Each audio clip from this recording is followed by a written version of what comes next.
Welcome to the final part of our three-part series with Amer Hasan, CEO of minicabit, where we've been discussing the world of aggregators, one of the fastest growing and important services changing the way taxi and private hire companies operate. In this final part, Amer discusses how different is the use of aggregators from that of ride-hailing apps. What effect are apps in general having on the London market and in the UK in general? And, given the takeoff of aggregators, how does Amer see the future of the taxi and private hire industry? What about ride-hailing apps? Are they competition for aggregators? It's a good question. I would say yes and no. So, on the one hand, yes, they are in the cities that they operate. So the important thing to understand with ride-hailing apps, they are essentially, for a start, they are glorified private hire operators, right? They're not, they don't deal with multiple cab operators. They are despite all the technology, an entity that's applied for an operator license, and they are recruiting drivers on a local basis. And where they work better and what they're most suited to is where there are enough customers and enough drivers in a densely populated area to make that work. So that's why you will see that in most cases they just focus on the top 2 or 3 or sometimes 10 cities in a country. So Uber is obviously the best example. They claim to be in about, I think, 15, 16 cities, but where they have most impact, from what I hear, is just really in London, Birmingham and Manchester. So on the one hand, yes, they can be seen as a competitor for the customer, but there are lots of different types of trips and usage occasions that they can't meet. So for instance, you can't really pre-book a ride-hailed cab. You can't lock in the price. You can't book it way in advance. It doesn't work in the outer regions of most cities, and the price is on a meter basis typically. So you can get quite a bit of a bill shock. On the other hand, it's an opportunity. So we saw in the early years of our growth, Uber, every time Uber was launching the city, our traffic grew, and they were helping to educate customers about booking online. So we always like to look at things optimistically, and so I would say if you fast forward it over the next few years, you'll see. So for instance, in London, I estimate that ride-hailing apps probably make up almost about 40-50% of the market. And yet, when I go around London, I still see cab operators who still have their office, still got their shop window from years back, and they're still in the game. And I think what they've learned to do, like all the best businesses, is adapt. And so they focused on either airport work. They made sure that they've got a quality service that keeps customers coming back to them. They've focused on a different choice of cars that most ride-hailing apps don't offer, and so on and so on. And so, the cab space, it's such a huge market. It will never, in my view, be monopolised by any one player. Right. So let's look at the impact it's having on the London market and outside of London. What's happening out there? So in London, you have had for a long time Uber left on its own to soak up the shift to online, and arguably with certainly questionable practices which are now being scrutinised, especially since they've become a publicly listed company. The good news is Transport for London have kind of pulled the finger out, to be honest, and allowed some rival ride-hailing apps to come in. So you've got the likes of Bolt, Ola, and Captain, who are offering similar propositions. Now, if you're playing the long game in this market, the question is whether any of them have really sustainable economics. right? The way that they over-subsidise the trip for the driver, sometimes can be questioned. So whether they will all kind of succeed in the next few years is one thing. The way we look at the market is the traditional cab operator. Yes, there will be changes in some of the players, but there will still be a market for the traditional cab operator as long as they keep offering a great service.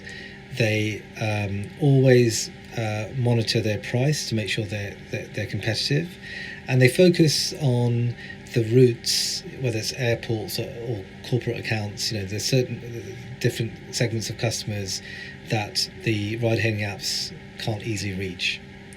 Sure. And that's what we're going to focus on. Outside London, we are seeing some similar trends in Birmingham and Manchester.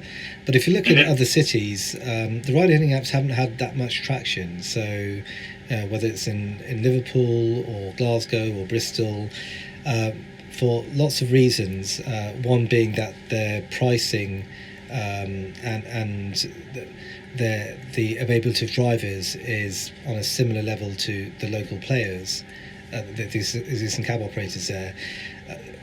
As it meant that the actual offering to the customer is not that much more compelling, and so we think that do we see ride-hailing apps increasingly conquer the UK?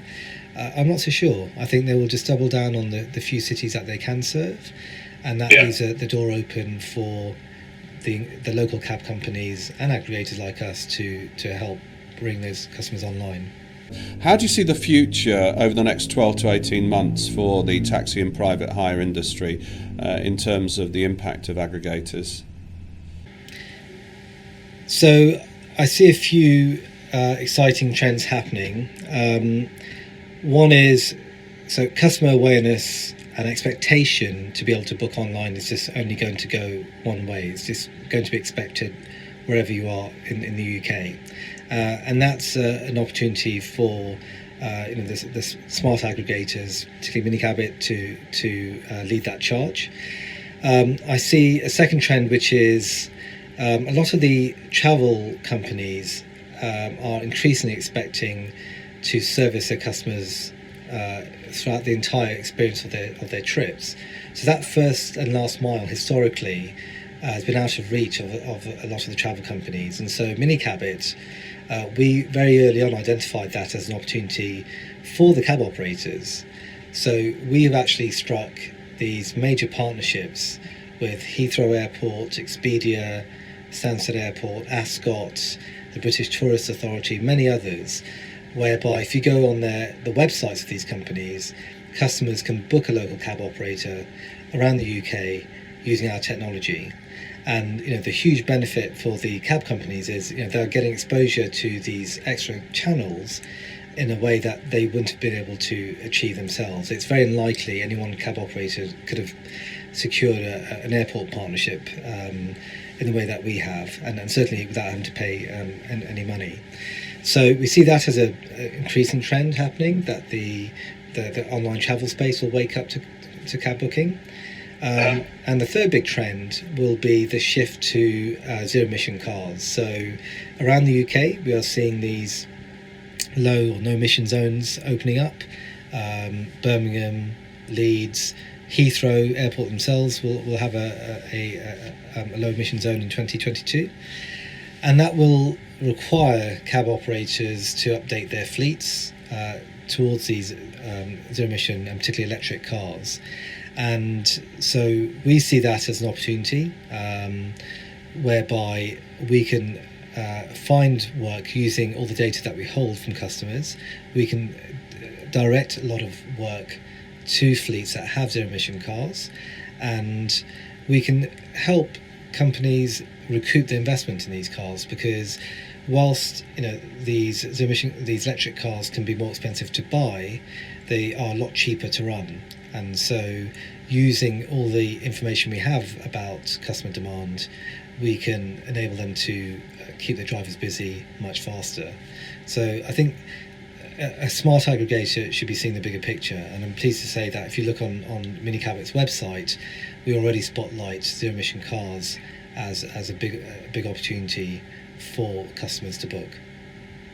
So final question then, Amer, just in terms of getting the message out to the market, you've made history today with PHTM TV, getting our very first podcast off the ground. What else are you doing out there in the event space to connect with new partners? How can people learn more about you and your company?